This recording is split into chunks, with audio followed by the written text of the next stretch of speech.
warahmatullahi wabarakatuh. Bertemu kembali dalam kegiatan pembelajaran Bahasa Indonesia kali ini. Kita akan belajar teks berita berkaitan dengan unsur-unsur teks berita. Pada kegiatan kali ini diharapkan kalian yang pertama mampu menjelaskan pengertian berita. Kemudian yang kedua, kalian mampu mengidentifikasi unsur-unsur teks berita yang kalian dengar dan kalian baca. Kita akan belajar berkaitan dengan berita. Nah, berita adalah salah satu produk jurnalistik yang mudah ditemui di berbagai media, baik online, cetak, maupun televisi. Berita berisikan laporan atas kejadian atau peristiwa yang sedang dan telah terjadi.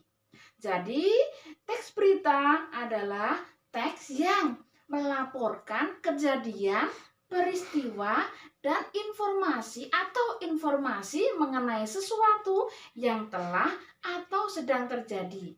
Penyampaian informasi dapat dilakukan melalui berbagai media. Selain itu, kita atau kalian akan mendapatkan beberapa manfaat ketika kalian membaca berita.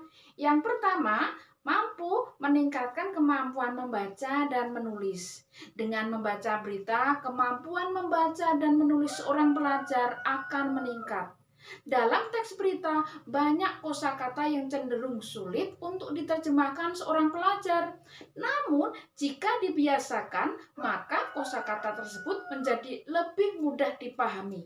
Ini akan meningkatkan kemampuan membaca dan menulis seorang pelajar menjadi lebih baik. Kedua, sumber pengetahuan umum terbaik. Melalui berita, seorang pelajar akan lebih mudah mendapatkan informasi tentang pengetahuan umum seperti penemuan terkini. Mereka bisa mendapatkan ide-ide unik tentang apa yang sedang terjadi dan hal positif apa yang mereka lakukan saat ini. Yang ketiga, dengan membaca berita, kalian akan menjadi pembicara yang baik. Pelajar memperoleh informasi yang diperoleh dari teks berita, kemudian bisa disampaikan melalui kata-kata. Membaca berita tidak hanya meningkatkan kemampuan membaca, tetapi juga berbicara. Saat pelajar memiliki pengetahuan tentang topik yang berbeda, dia bisa berbicara di depan orang lain tanpa ragu. Dengan membaca berita, akan mendapatkan ilmu pengetahuan dan mampu meningkatkan kepercayaan diri. Nah, berikut saya sampaikan sumber-sumber informasi lisan yang bisa menjadi bahan untuk membaca berita. Yang pertama adalah siaran televisi. Yang kedua adalah siaran YouTube. Yang ketiga adalah seminar. Yang keempat adalah ceramah atau pidato. Yang kelima, rekaman suara. Yang keenam adalah siaran radio. Kemudian yang ketujuh adalah diskusi dan lain-lain, masih banyak lagi. Sementara itu, kelebihan informasi yang disampaikan melalui televisi dibanding dengan radio adalah informasi yang disampaikan pada televisi dapat berupa gambar dan suara. Sementara informasi pada radio hanya berupa suara saja. Ini membuat informasi yang disampaikan lewat televisi lebih lengkap dan jelas. Nah, untuk macam-macam informasi yang disampaikan melalui radio atau televisi adalah mencakup sejumlah bidang mulai dari informasi politik, informasi ekonomi, informasi sosial dan budaya, informasi yang berkenaan dengan pendidikan, informasi yang berhubungan dengan gaya hidup, kesehatan, ataupun hiburan, dan masih banyak yang lainnya. Sekarang kita belajar mengidentifikasi unsur-unsur berita. Sebelumnya, saya berikan contoh satu teks berita singkat. 10 hari menjelang Lebaran, Sabtu 15 November, pelabuhan penyeberangan Merak mulai dipadati truk. Truk-truk tersebut mengangkut barang non-9 bahan pokok atau non-sembako. Tingginya arus truk dalam 2 hari terakhir berkaitan dengan adanya larangan melintas bagi truk non-9 bahan pokok atau non-sembako pada tanggal 21 sampai 25 November. Larangan tersebut berlaku bagi truk bersumbu lebih dari 2, truk gandengan, truk tempelan, dan truk kontainer. Penumpukan truk bersumbu 2 tersebut seperti di Pelabuhan Merak menyebabkan antrean truk sekitar 100 meter dari pintu masuk kapal.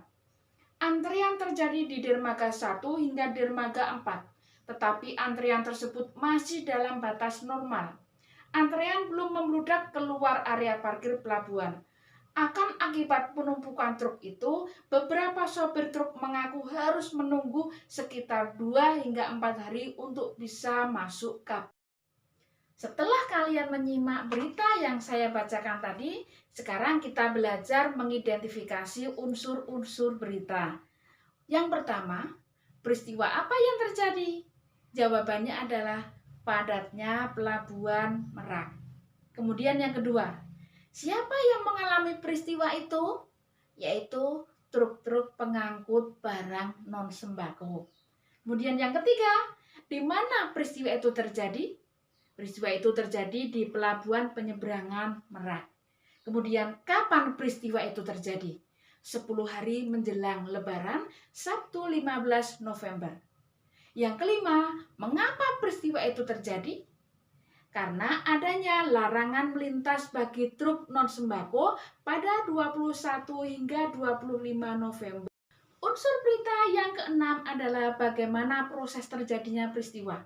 Proses tersebut menyebabkan antrean truk di pintu masuk kapal.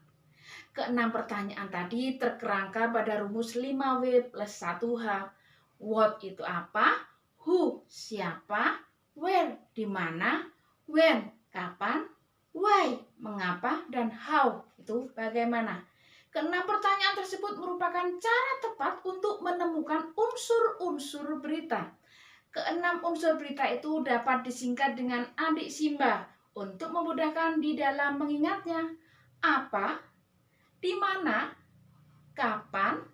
Siapa? Mengapa? Dan bagaimana? Demikian materi kali ini berkaitan dengan unsur-unsur berita. Semoga bisa menambah pengetahuan kalian berkaitan dengan materi teks berita. Terima kasih. Wassalamualaikum warahmatullahi wabarakatuh.